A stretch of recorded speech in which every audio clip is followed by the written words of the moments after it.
Welcome to my teaching YouTube channel.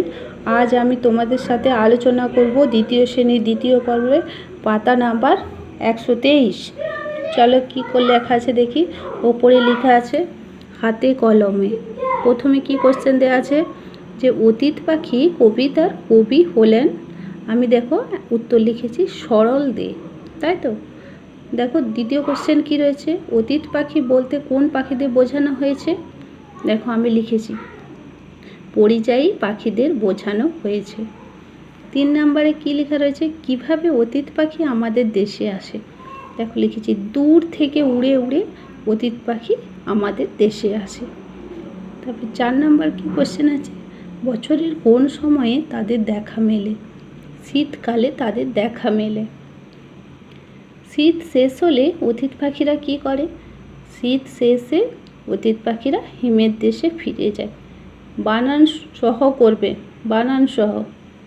তারপরে দেখো কি বলেছে 6 নম্বরে আছে যুক্ত বর্ণ ব্যবহার করি। কি করে রয়েছে একটা করে দেখিয়ে দেওয়া হয়েছে। পাখি, পাখির যুক্ত বর্ণে ব্যবহার করলে কী হবে, প ক্ষয় মূর্ধন্যস্বয় দীর্ঘি কী হয়, পক্ষী। পক্ষী মানে হলো পাখি। দেখো বাঁক, বাঁকে যুক্ত বর্ণ ব কয়রে ফোলা বক্র, বক্র মানে হলো বাঁক। পথ, পথের যুক্ত বর্ণ কী হবে, রাস্তা, র একা দন্তেশ্বত একা, বানান শুদ্ধন করবে।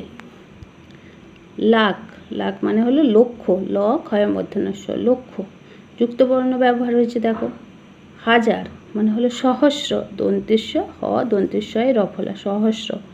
ছোঁয়া মানে হলো বর্ষ, দন্তেশ্বয়ে প তালাবস্যয় রে বর্ষ। দেখো আমরা নিচে চলে আসি, কি বলেছে, বলছে 7 নম্বরে আছে, বলছে শীতের কটা দিনের তরে অতীত পাখি জলায় চড়ে।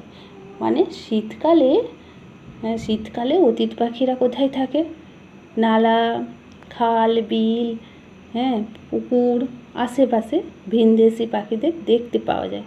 কি বলেছে কবিতায়, কবি ভিনদেশি পাখিদের আমাদের এখানে এসে শীতের কয়েক মাসের জন্য বিভিন্ন জলাভূমিতে যেমন দিঘিতে, বিলে, বাউড়ে অতিথি হয়ে বসবাসের জন্য আসে, সেই কথাই কবি বলেছেন। এই অতীত পাখিদের নিয়ে নিচের কথাগুলো সম্পূর্ণ করি। এসো তাহলে। 1 নম্বরে দেখো কী লেখা আছে, অতীত পাখিরা দূর দূরান্ত থেকে উড়ে আসে। দেখো লিখে দিয়েছি, বানান শুদ্ধন করবে।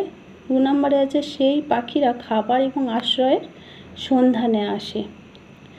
তারা প্রচণ্ড ঠান্ডা থেকে বাঁচতে এখানে আসে। 4 নম্বর আছে শীত শেষে এরা আবার হিমের দেশে ফিরে যায়।